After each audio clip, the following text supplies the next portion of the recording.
welcome back to It's an Inside Job podcast. I'm your host, Jason Lim. Now, this podcast is dedicated to helping you to help yourself and others to become more mentally and emotionally resilient so you can be better at bouncing back from life's inevitable setbacks. Now, on It's an Inside Job, we decode the science and stories of resilience into practical advice, skills, and strategies that you can use to impact your life and those around you. Now, with that said, let's slip into the stream.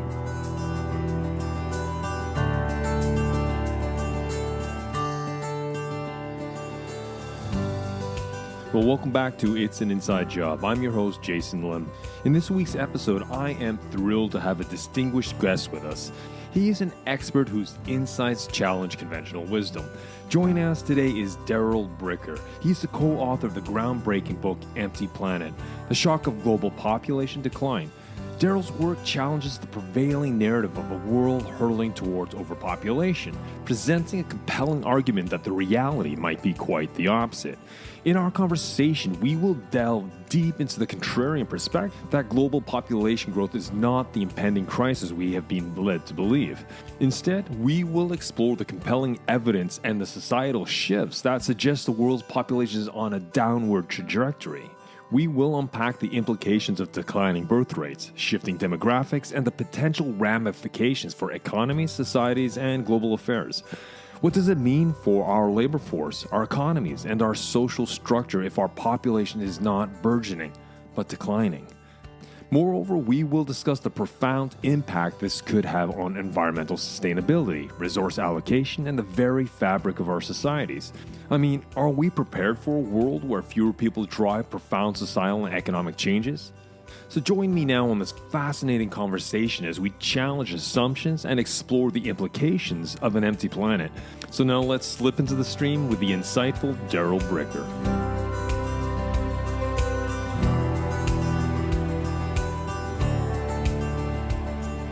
Welcome, Darrell. Thanks for having me on, Jason. I was wondering, maybe for our audience, maybe you could introduce who you are and what you do currently. My name is Darrell Bricker. My daytime job is I'm the global CEO of Ipsos Public Affairs, which is the largest public opinion public research company in the world. We're based in Paris, but I happen to live in Toronto, and I'm Canadian.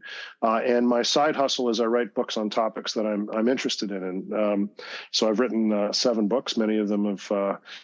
I doubt your audience has necessarily read them, unless they're Canadian. But I have written one book called Empty Planet that is about global population change and focuses on the question of fertility and the collapse of global fertility. And it's probably the topic I speak more about to international audiences these days than just about anything else. You know, as we said just before we started recording this, I think it's such a relevant topic. I know the book was written in 2019, but I think the premise and what it's about still affects today. I mean, there might be slight changes perhaps, but well, that's what I'd like to explore with you in the coming hour. I was wondering, perhaps just to bring our listeners up to speed, I was wondering if you could summarize the central argument around your book, Empty Planet, and how it differs from the prevailing view of global population trends. So John Ebbetson, who is the writer-at-large at the Globe and Mail, which is the largest newspaper here in Canada, and I wrote the book together. And really, the reason that we wrote the book was to make one simple argument, and that's that everything that people know about the future of the human population, particularly as communicated by demographers at that time when we were doing work on the book, was incorrect. Particularly what the UN was saying about where the global population was going to get to by the end of the century was definitely incorrect. And what we wanted to do was talk about why the modeling was not accurate, and to suggest maybe what a different future was going to look like based on one simple point, and that was that estimates about global fertility were way off. That in fact global fertility was that was going to have the single biggest effect on the size of the global population over the space of the next century, and that the projections at the time that said we were going to be 11.2 billion people by the year 2100 were wildly inaccurate. And so what we did was we made the argument in the book by traveling around the world and taking a look at what was happening in people's daily lives and how they regarded the question of having children and forming families, just to make that point. So it's not a book that's full of all sorts of charts and graphs and data. It's basically a long story about what's happening in the world and what's happening in various countries to add up to our conclusion, which was that if you think that the global population is going to be 11.2 billion people by the end of the century, think again. And that the primary reason that we were never going to reach that number or get even close to it was because we've stopped having kids.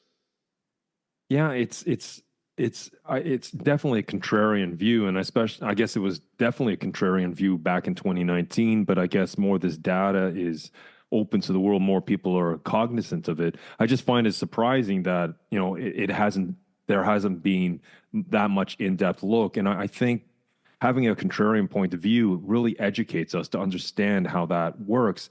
And so, what do you think some of the key reasons why you believe global population will decline? I understand it's fertility rates, but I was wondering maybe if you could expand on that picture to the extent you wish.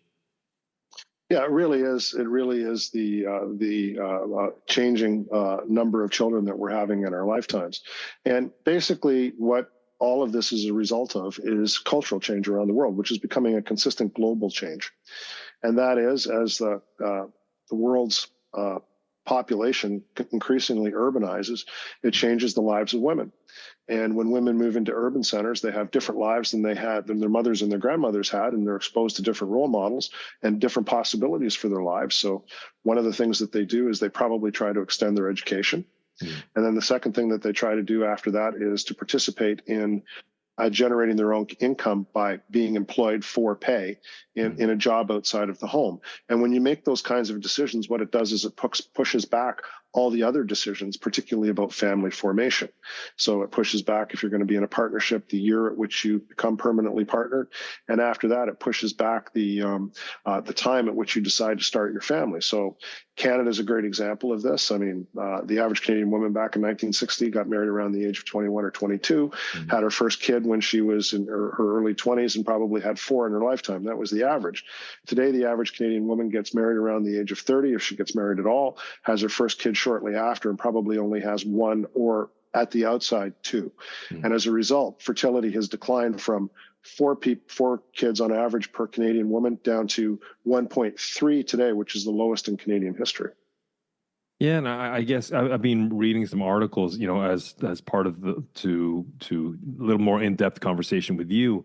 I also understand that, it's just the cost of living. Like I was looking at China and Taiwan, a lot of young professional women there, because of the cost of just having kids or sending them to daycare or, floating a mortgage, or all of these variables, I guess, add to this equation that leads to the fertility window. And I guess that shrinks, right? Because there's only a viable time to have, I guess, a healthy offspring at some point. Or have I kind of missed the target a little? No, you're right about pushing every decision back. But when your parents had you, they didn't have all of those things in place either. In previous generations, we didn't have all of those things in place. And yes, housing was cheaper. You didn't need as much education to succeed in the economy. All those things are true. But if you actually go out and you ask people why they don't have kids, the 2 prevailing reasons are, number 1, I just don't want them. I just don't want them. Number 2 is I can't have them. And then you start getting into the financial conditions. So the issue is really, from a cultural perspective, the idea that one of the things that you want to achieve in life is to be a parent is less appealing than it's been at any time in human history. And to the degree that people want to be parents, they want to be parents in a limited way. And the reason is because you're not having kids to satisfy the patriarchy. You're not having kids to satisfy your religion or satisfy the state. You're having them for the purposes of living a full life experience. And most people are telling us that they've lived a pretty full experience with 1 or 2. And the population only grows if you want to have 3. because if you just have two, it's replacing yourself and your partner. And in many of Western countries these days, the prevailing number, the modal number, the most common number of kids that a family has is just one. So this is what's happening now. That's not particularly surprising. I mean, but sometimes it's a little difficult to break people out of the statistical arguments and then break it out into reality, which is you don't have to listen to me. Go take a look at your own family. Take a look at your grandparents, take a look at your parents, take a look at your number of siblings you have, and take a look at the number of kids that you have in your family. Now, there will be some exceptions, but overall, what you'll find mostly the trend is like a funnel that gets wide at the top. When you get to your grandparents, it gets smaller and smaller as you get to the bottom in terms of family size. And so the surprising part of that is it's not only happening in developed countries, it's also happening in developing countries, China being a good example, where their fertility rate has dropped from somewhere around 4 to now, some people argue, just over 1 or just under 1. And the result of that is that the Chinese population is going to decline by half or more over the course of this century. And that's even, by the way, using the UN's estimates, which are wildly exaggerated in terms of what the actual population is going to be, the population trajectories are going to be through the course of the century. So, I mean, how will this declining population, how will it impact different regions of the world? What are some of the specific implications, I guess, for developed and developing countries? It's already happening. So there's over 30 countries now that actually have declining populations. Japan loses about 800,000 people from its population every year. Greece, there's more people who die, 2 to 1 over births every year. In Italy, they're losing over 50,000 people. In Spain, they're losing over 50,000 people. So it's already happening in 30 plus countries. All through Europe. I mean, the European Union is supposed to start declining in the mid-2020s. It's probably very close to already tipping over right now. The Chinese population last year actually tipped into decline. First time in Chinese history. Well, they may have, there have been periods, I should correct that, in which the Chinese population, if they were measuring it accurately, during the Cultural Revolution and other times when they probably were experiencing some absolute decline. But this is the first time outside of a major event like that in which the population has started to decline. And even countries like India, over the last couple of years, started recording below replacement rate fertility. And so when you start thinking about that, it's like, okay, well, 36% of the global population is just 2 countries, and that's China and India, and both of them have below replacement rate populations. How does that add up to 11.2 billion? By the way, the UN has adjusted its estimate over the space of the last 3 or 4 years from 11.2 billion to 10.4 billion. So they've taken 800 million people out of their estimates in the space of just 4 or 5 years. So you're just going to see this happen every couple of years as they change their projections. And when John and I were writing this back in 2019, to say what I'm saying right now would be seen as kind of outrageously controversial. It's now, for people who follow this issue a little more closely, I would say more of the conventional wisdom.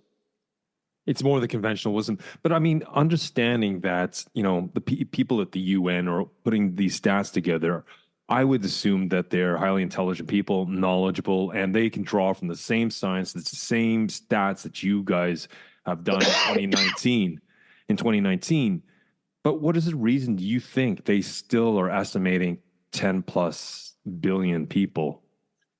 Well, I mean, there are people who get into political motivations, but I'm not going to do that because I have no evidence. I have no evidence of that, and that's for others to discuss. I think, as a statistician, I think it's just a really conservative approach to how you estimate population. So their model is really simple. It's take a look at fertility, take a look at deaths, and take a look at social people moving between and among countries, and you can get a pretty good estimate of what's happening in terms of population growth. The problem is it's all retrospective. It's based on how populations behaved in the past, mostly, as in terms of how the patterns will evolve in the future. And the problem is the population is not behaving as it behaved in the past. Assumptions you can make about, for example, and I hear this all the time, they call it population momentum. A lot of young people people coming into the population, and that's automatically going to lead to, boosts in population in certain countries? And the answer is, yeah, except if they don't behave like previous generations behave. Now, why are you making those assumptions about their levels of fertility? Because everything that we're seeing is that they're not behaving like previous generations. So it's not, I wouldn't say you can, like I said, there are people who apply political motivations to this. I would say, just from a statistical point of view, the model is not up to the task. They need to correct it, or they'll just keep doing what they do. And it's kind of a safe place to be, because they adjust their estimates every 2 years. So by 2098, they'll probably be close to what it's going to be in 2100. Okay. But looking at it from where it is today, there's just it's very, very difficult to see unless we start producing children in a way that doesn't involve the biological processes that we normally produce children with, or actually almost uniquely produce children with. If they've come up with some other way of doing that, it's very unlikely that we're going to see anything close to what the UN is estimating. And by the way, Jason, most of the global population growth that's taking place these days is not because children are coming into the world. It's because people aren't dying as fast as they used to. So the biggest chunk of population growth is not tracking new people coming into the population. It's being produced and actually tracking the number of people whose lives are actually longer. So in Canada, back in the 1920s, the average Canadian lived to 57. That number is now up to 82 or 83. So that's why the population is growing. It's not because there's tons and tons and tons of kids coming into the population. People are hanging on. Yeah, and when John and I said this back in 2019, it was like, you don't know what you're talking about. But the data just keeps rolling in, basically confirming the direction and trends that we talked about. In fact, the only thing that's happened is it's happened faster than we said. One of the things John Edmondson likes to say about the book is we were wrong. And the reason that we were wrong is not because we didn't get the trends right. We just didn't get the trends fast enough. It's actually accelerating, particularly as a result of COVID, faster than we predicted. I mean, China was supposed to be tipping into decline sometime in the 2030s. I just told you that in 2022, 2023, the Chinese government admitted that China's population has tipped into decline. So it's happened a decade or a bit faster than was initially being predicted. It's a profound way of how we need to shift our thinking, because what obviously, in declining populations, obviously this is going to have economic implications. So at least that's the red thread I pull out of this. So how do you foresee these declining populations impacting global economies? And sort of, I guess it's not just the negative, but I mean, obviously there are be potential challenges and opportunities with a declining population. I was wondering if you could elaborate on that. Yeah, so since the Industrial Revolution, global economies have been driven by a combination of consumption and trade. That's where economic growth comes from. So if you increase the number of people on the face of the earth, you automatically increase the amount of demand for the goods and services that the economy produces. That's how capitalism works. But not just capitalism, any economic system works.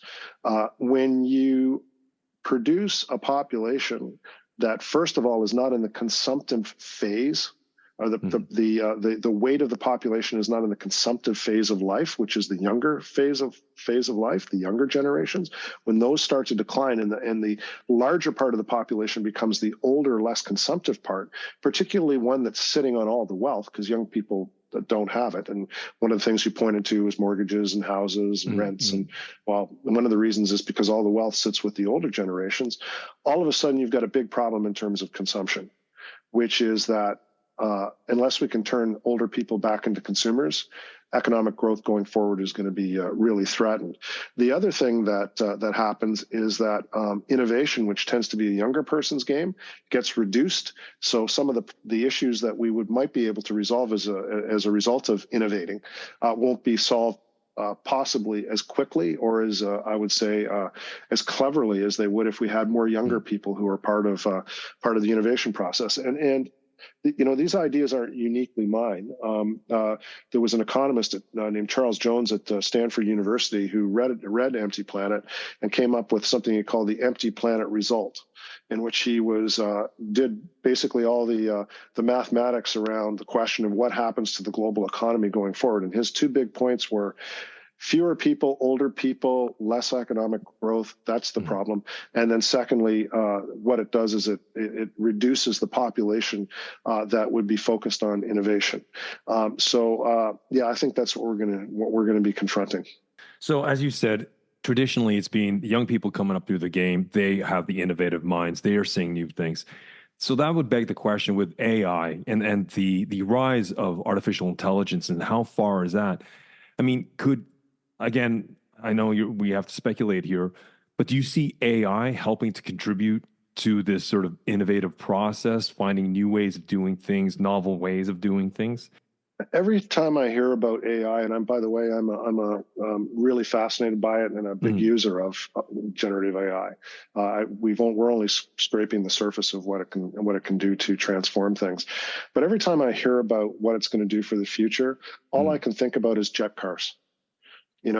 Or what people, when the internet first came up, which was, it was originally developed by academic researchers and people in the defense industry to be able to communicate in a secure way. Nobody saw Netflix. Nobody saw that the explosion of usage would be for things like porn. I mean, these innovations never find their way into the population the way that people are anticipating. So I tend to think a little bit of jet cars, and what has happened with the internet when I think about AI in our future. So we'll see, but probably not in the way that the well-motivated people are intending it. It will be the way that it's adopted and what its effect will be.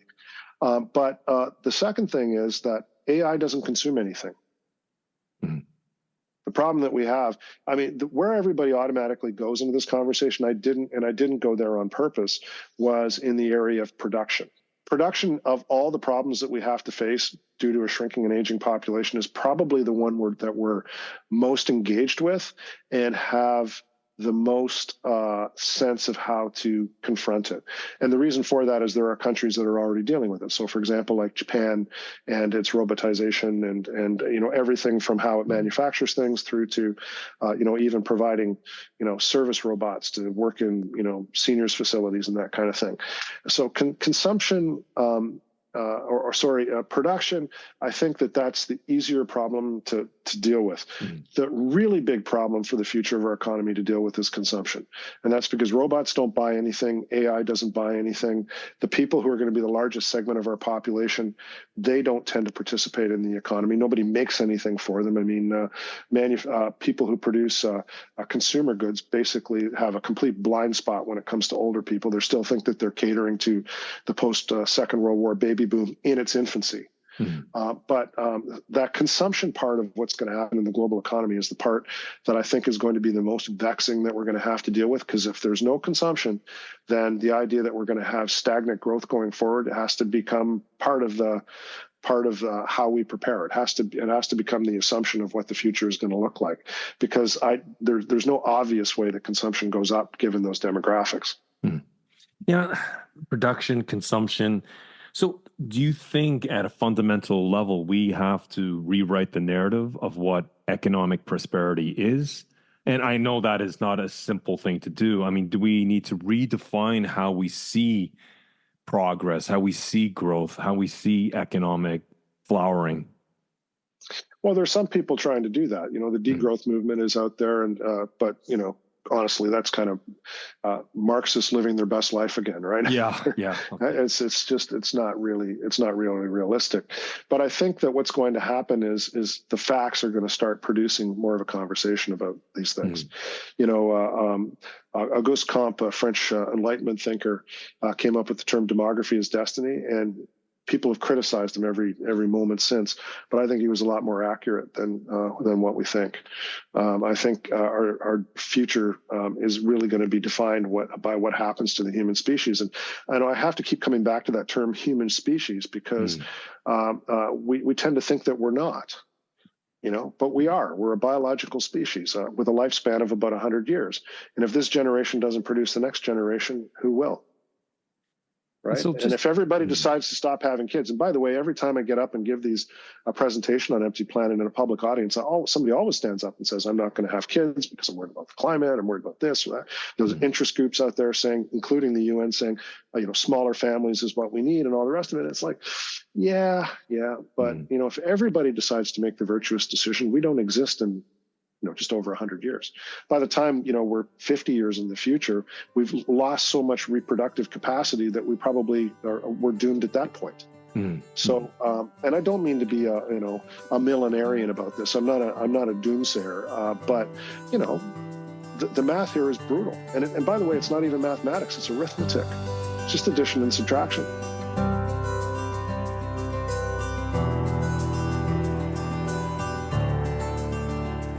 In part one of my conversation with Darrell Bricker, we delved into the compelling factors contributing to the global decline in population.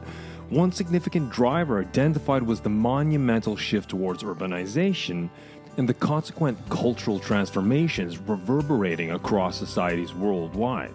As populations urbanize, the lives of women undergo a profound change. The transition into urban centers exposes women to diverse role models and opens up previously unmanaged opportunities. Embracing careers and generating income outside traditional home roles delays major life milestones, including family formation and having children. It's an evolution that alters the trajectory of motherhood, leading to a marked delay in marriage, with the average Canadian women marrying around the age of 30 and having 1 to 2 children on average. Now, the reasons behind declining birth rates are multifaceted. Some individuals opt against having children due to personal choice, while others face biological constraints. However, a significant cultural shift has made parenthood less appealing than ever before. An example of this trend is evident in China, according to Darrell, where the fertility rates plummeted drastically from 4 to approximately 1 child per woman. Darrell highlighted the limitations of current population models, emphasizing that historical behavioral patterns no longer align with present trends. Conventional models fail to capture the deviations in how younger populations are shaping their lives today. This demographic transition poses formidable economic challenges. Wealth predominantly rests with older generations who consume less than their younger counterparts. Consequently, younger generations face diminishing economic power, imperiling future economic growth. Additionally, innovation and productivity could suffer as a result, casting shadows over future prosperity. And in this first part of the conversation with Darrell, it has shed light on the intricate interplay between cultural shifts, demographic patterns, and their far-reaching implications for economies and societies worldwide, challenging established notions about population growth and its economic repercussions. So now let's slip back into the stream with part 2 of my conversation with Darrell Bricker, the author of Empty Planet.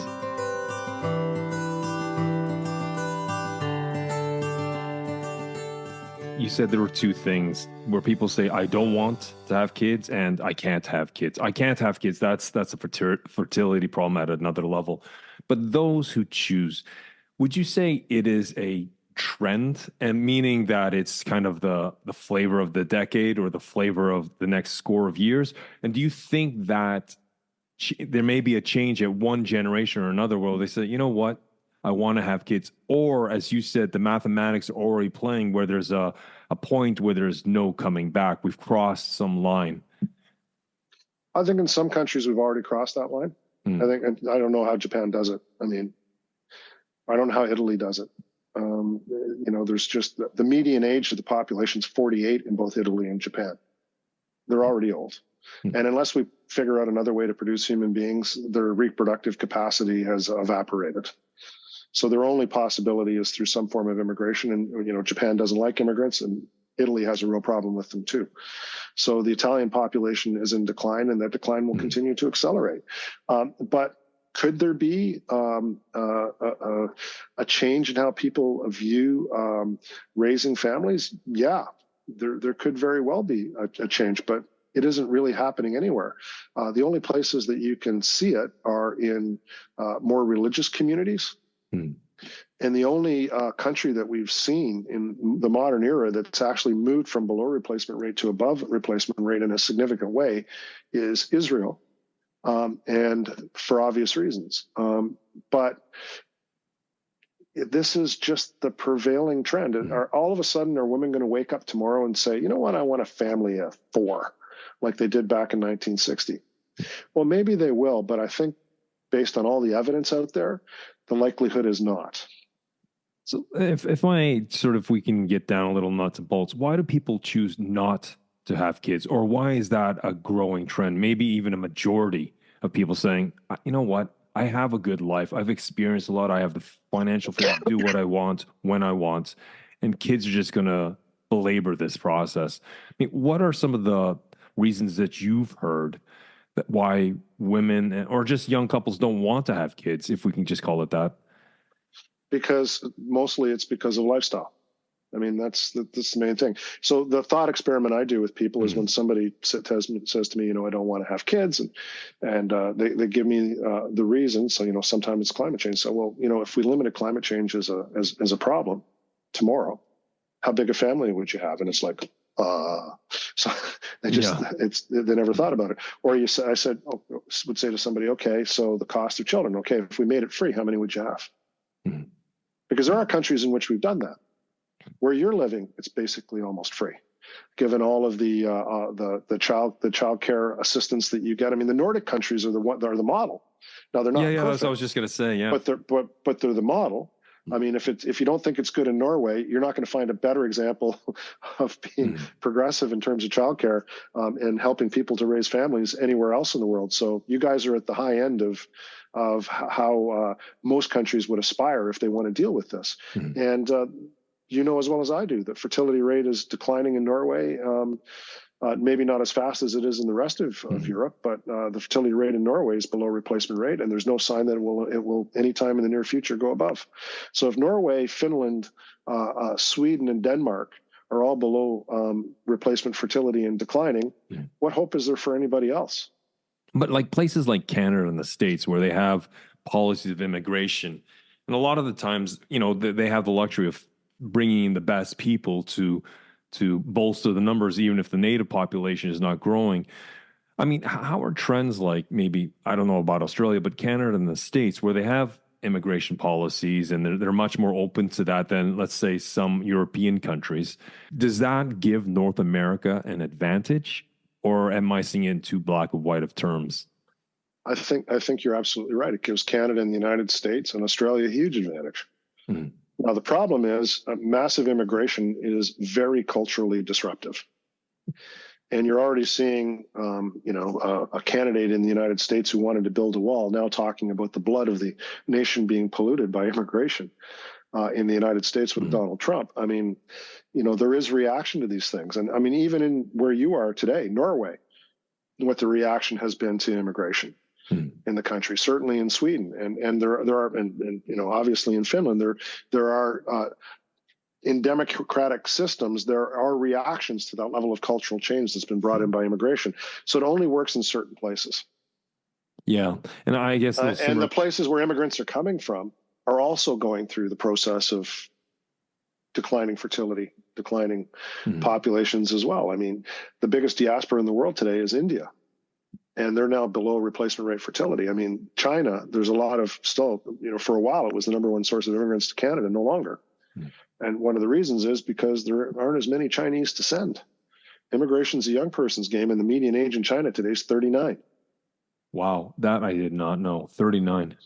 Okay. That's why I'm here, Jason. I'll tell you all this stuff. So, I mean, in fact, the Chinese population is actually, on average, older than the American population. The median age in the United States today is 38. What would you say? Okay, so the trends are the arithmetic, the mathematics, the stats are showing unquestionably that there is a declining population growth both in developed and developing countries. So what do you believe the technological and environmental impact of these shrinking numbers means for the planet? Well, I think anybody who's concerned about climate or the health of the environment would have to see this as good.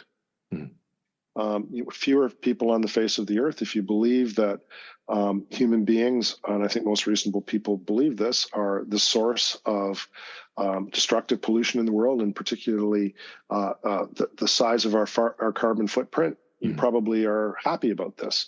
I mean, if you're at the World Economic Forum or you're at the UN or whatever, where they celebrate or really focus on climate change, this is probably going to be one of the things that has the biggest effect. All good for the climate and the environment, but really, really bad for societies and really, really bad for economies. So you could actually see some societies sort of holding their own, such as maybe North America, if we take into consideration the clash of cultures, but and then other nations could actually literally implode and collapse. I'm not an apocalyptic person by nature, but the first stage of this is to recognize what's going on, and that's why John and I wrote Empty Planet, because the conversation, by the way, Jason, that you and I are having right now, 4 years ago when Empty Planet came out, would have been a very different conversation. I mean, we didn't start into this conversation with how can you possibly be right and the UN is wrong? Because there's been such an accumulation of evidence. Anybody who's done their homework to talk about this topic would know that this trend is going in one direction. But still, at the World Economic Forum last year in Davos, there was not one single session on population, not one. So we have this, I think, prejudice, this blind spot when it comes to what's really going on with the global population that is going to be, I would describe it as the single biggest issue that is going to affect the future of humanity over the course of the next 80 years or 70 years. It's time to wake up and start having this conversation in a serious way. And that's not that's still, I mean, as I said, the narrative's starting to turn. The people who are more informed about this are now starting to talk about what you're talking about, which is, so what do we do about this? What are the effects going to be, rather than saying it can't possibly be happening, which is what it was back in 2019 when the book first came out.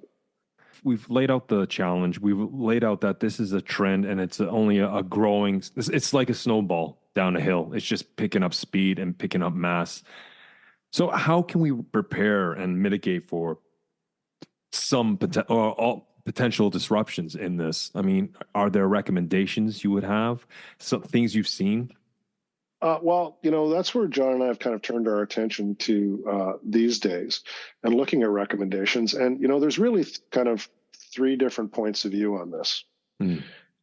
There's two that are progressive and one that is conservative, because you're going to hear me writing and saying this a lot over the space of the next while.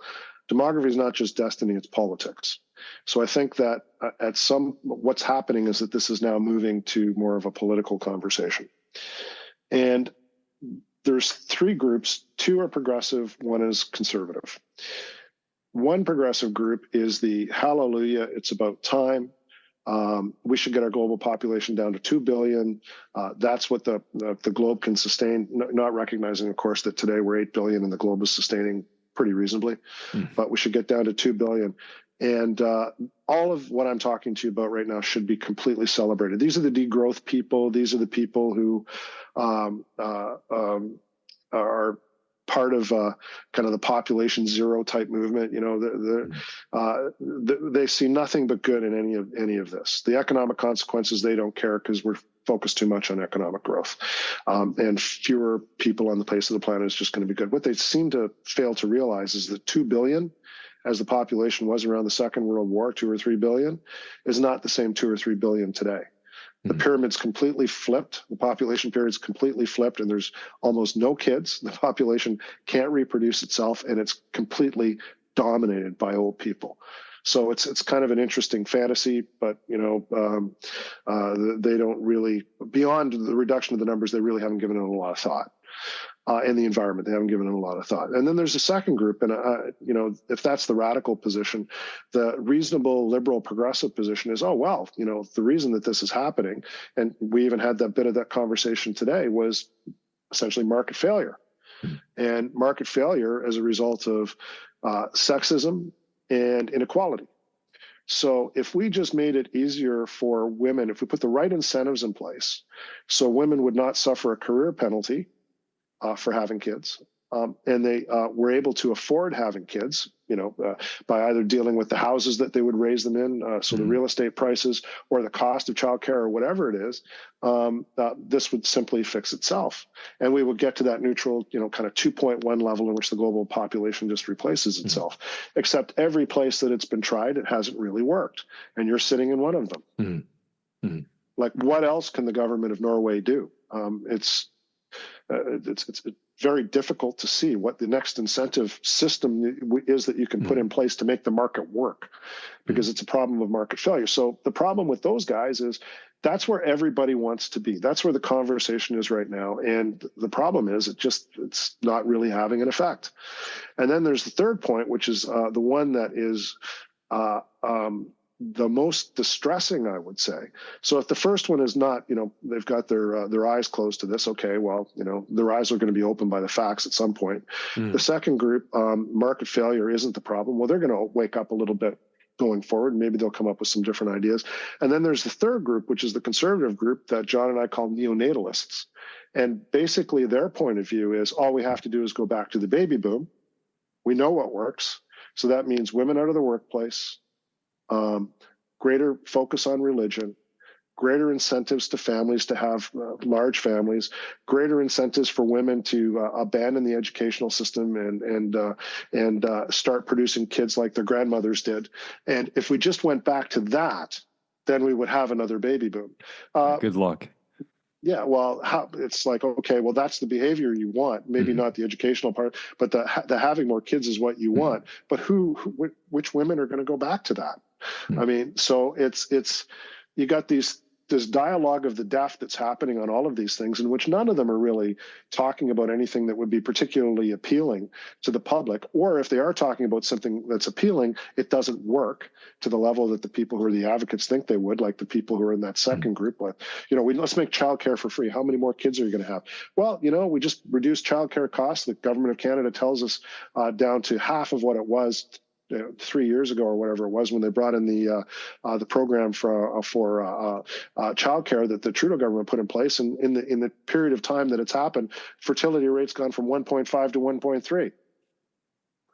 So it's a great program for making it easier for women to work, but making it easier for women to work doesn't mean that you give them a greater incentive to be a mother, right? So some will, but you can just look at the numbers. I mean, it's cause and effect.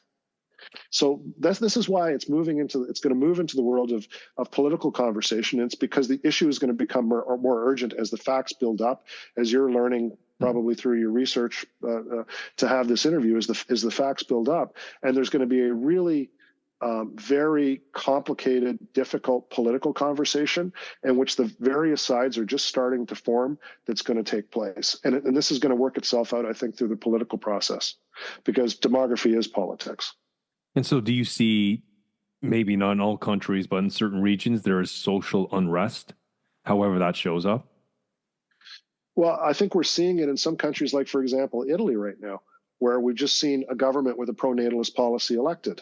We've seen other governments in Argentina, a government with a pro-natalist policy elected. So the populist the parties of the right, these days is becoming part of what they talk about. It's a big part of what Viktor Orban talks about.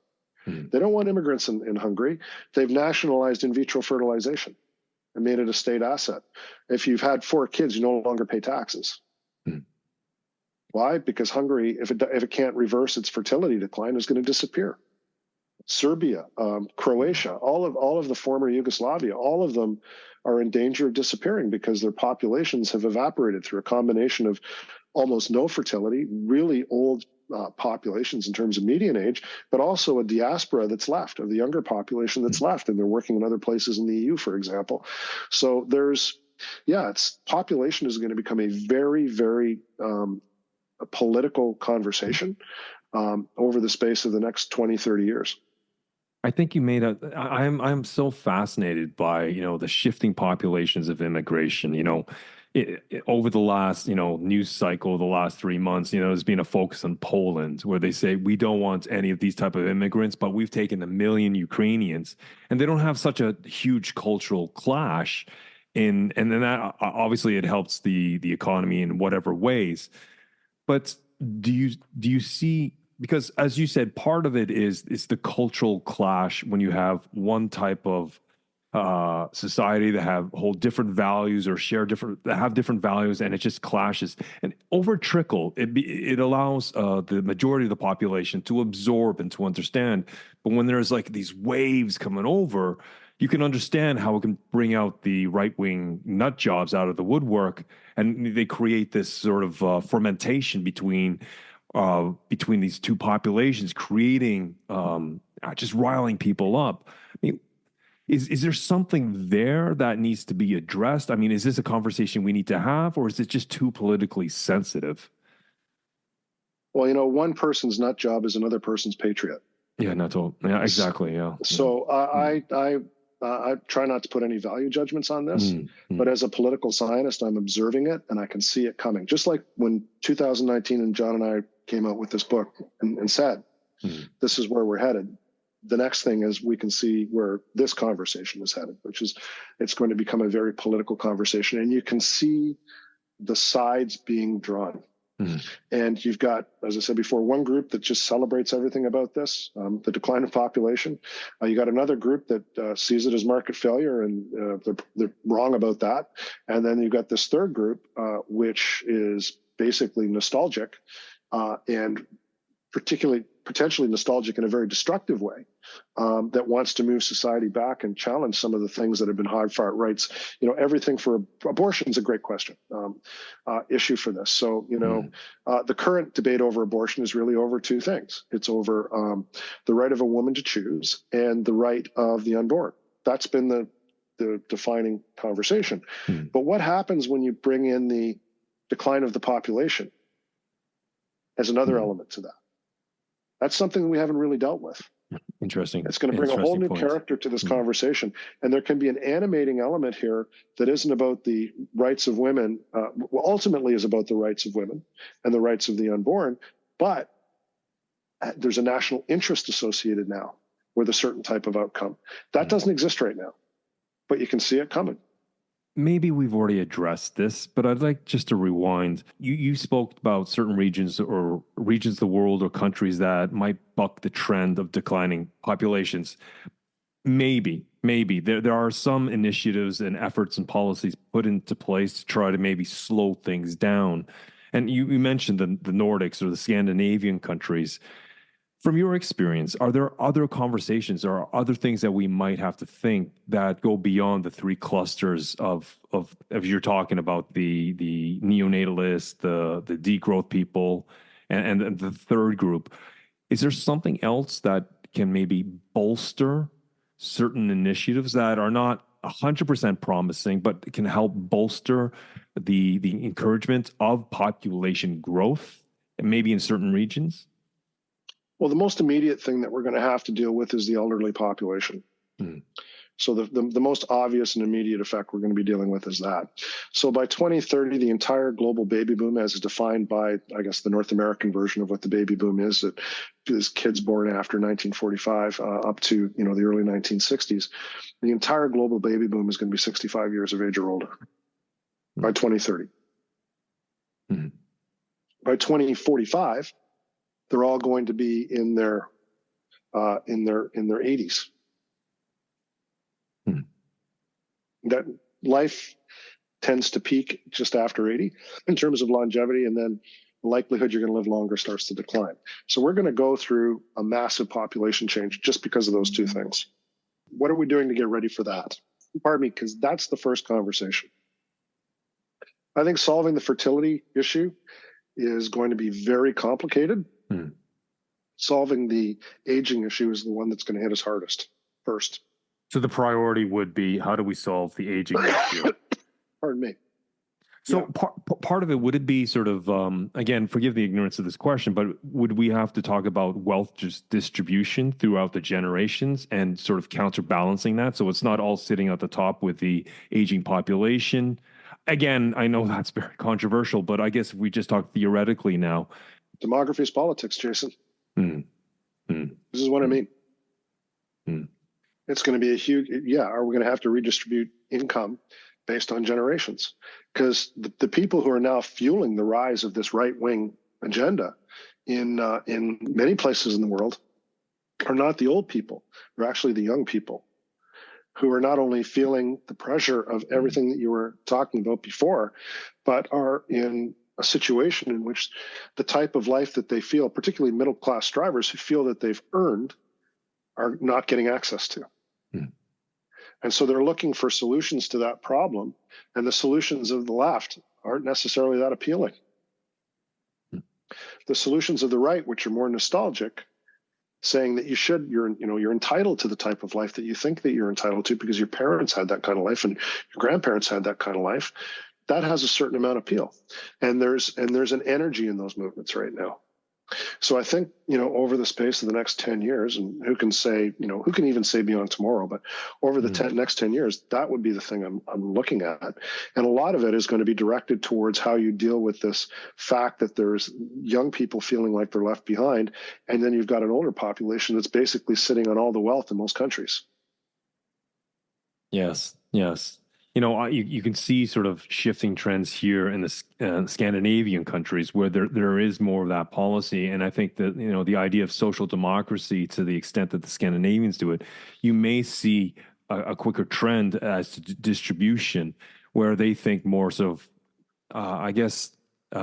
they think about everyone. It's not so individually driven. But don't get me wrong, it is far from perfect here. To give you the fertility rate for Norway, which is 1.48. 1.48. Replacement rate for your listeners is 2.1. So it's every woman in a country having at least 2.1 kids. You can't have 0.1, obviously, but that's a rounding factor for kids that don't make it to adulthood. By the way, in developing countries, because infant mortality is high, the replacement rate's actually higher.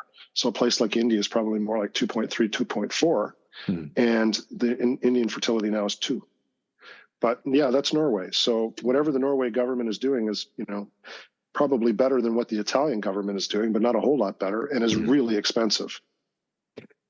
That it is. But it's a small population with no national debts, and they've just, they're sitting pretty with, oil and such. But that's another episode.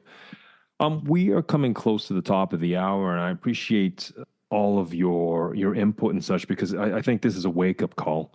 But if theoretically you were to write up a follow-up book to Empty Planet, and I think we've talked about certain policies and strategies you think need to be put into place, such as dealing with the elderly population, the distribution of wealth and such, what else do you think we could do? What are the conversations we need to have in the next, 24 to 36 months at what levels of society?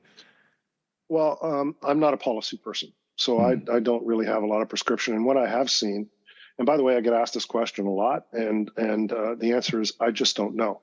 I mean, if there was a magical solution, I'd certainly be here advocating for it. I think it's going to be incredibly difficult. I mean, I actually read a recent book. There was a really good one by a professor in Oslo on this, in which his analysis was, we know enough about it that we can start getting ready for it. What we have to do is we have to maybe transfer wealth from certain parts of the economy to other parts of the economy, or from population to one or the other. But we know it's coming, so we can get ready for it. And my view of that was that in the best of all worlds, that would be true. So the idea that you wake up to it and you understand that that's what's happening and you have to get ready for it is reasonable. But my view also is that just as what happened between the baby boom to the end of the baby boom was pretty much unpredictable, it had never happened in human history before. The idea that young people became consumers, I mean, there was no such thing as youth music before. There was only music. There was no such thing as things for kids. There was only clothes for kids. There was just clothes, right? Youth culture developed. And just as it was unpredictable on the way up, going up, the way going down is like falling down a mountain in the dark. It's going to be really complicated, and we just don't know. So I'm not as sanguine about what the progress is going to be on this.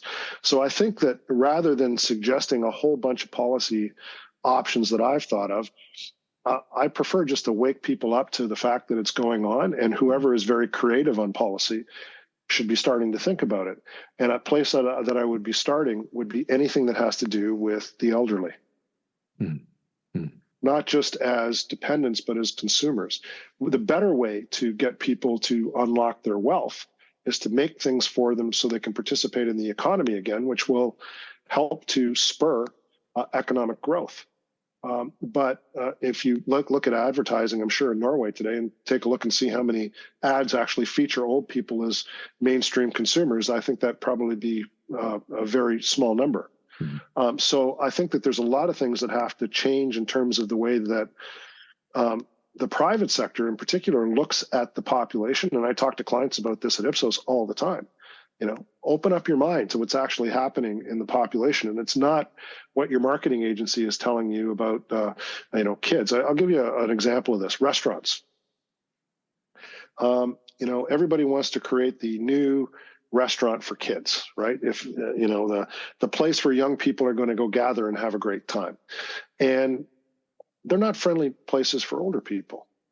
So my advice to anybody with a restaurant is turn down the music, turn up the lights, open up the front door so I can get my mobility device in, make sure that I can actually sit at a table rather than having to scrunch into some banquette that it's not set up for me to sit in, and put some things on the menu that I actually understand. And maybe I'll come to your restaurant. Or I sat through a presentation a few weeks ago in which it was about sports marketing, in which they were talking about the fact that young people don't watch soccer or ice hockey or any type of professional sports the way that previous generations did. So what we have to do is we have to change everything about the broadcast in order to attract them. So we have to increase the snackability of the items in it. We have to increase gambling opportunities. We have to do all this kind of stuff. And I'm thinking, yeah, I can sort of get that, but there isn't as many young people as you think, and they don't have as much money as you think. What are you doing for the old people who already have the habit of watching sports? Are you going to wreck the broadcast for them? Because there's a danger you're going to do that. So the minute that you start laying out the population realities to people who are in this business, they realize that, the technology may be 2023, 24, but the population is not of 2023, 2024 is not the population of 1964. But they haven't woken up to that. That is a very salient point, Well, Darrell, thank you very much for your time today. I really appreciate an hour, a busy man such as yourself, to have such for me, an insightful and eye-opening question. And I think this speaks to a lot of what this podcast tries to, talk about is resilience. And I think with declining population and everything that means, I think, as you said, it starts with conversations. It starts with policies. It starts about prioritizing and having these things. And it could be at such a pragmatic level as, okay, what do we do in a restaurant to attract more people, attract the people who have money, who can spend so we can thrive? So I thank you very much for your time today. You got a talent for this. I thought that was really, really good. Thank you, Darrell. Thanks for your time and have a great weekend. See you from Canada. Bye-bye.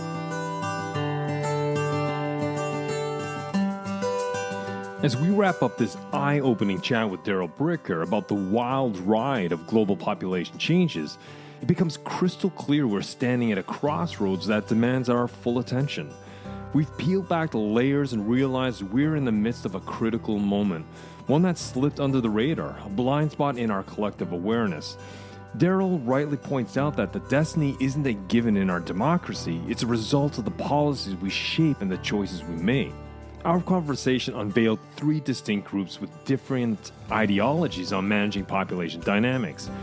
There's a faction fixated on reducing global numbers drastically, believing fewer people equate to a better future. Yet the historical population spread has inverted, leading to an imbalance where fewer young people support an overweighted population of seniors. Another group seeks solutions through economic incentives, striving to make having children more viable through policies like affordable childcare. They believe economic stimulation and support for child rearing can mitigate this demographic challenge. However, perhaps the most contentious group advocates regressive measures, longing for a return to antiquated societal norms. Their proposals aim to discourage education and relegate women back to traditional roles, veering towards policies that hinder progress and inclusivity. It's evident that amidst this nuanced landscape of perspectives, the path forward demands careful consideration and thoughtful policymaking. The solutions aren't singular. They must be inclusive, respect individual choices, and forward-thinking to ensure a sustainable and thriving future. You know, as Darrell said, our collective future hinges on navigating this demographic evolution with wisdom, with empathy, and a commitment to progress for all. So folks, if this has triggered your curiosity or intrigue, I highly encourage you to pick up Darrell's book, Empty Planet: The Shock of Global Population Decline. I'd like to also send you a personal thank you, Darrell, for your time and sharing your expertise, your knowledge, and your insights. I find it an eye-opener, this conversation. It was so completely counterintuitive to me when I first began researching for this interview, and it's only encouraged me further to do more research and to jump down that rabbit hole to discover more. So thank you. Thank you very much, Darrell. And a personal thank you to our mutual friend, Jim Gifford, who made the introductions. Well, folks, thank you for joining me for another episode. And until next week, the next time we have this conversation, keep well, keep strong, and we'll speak soon.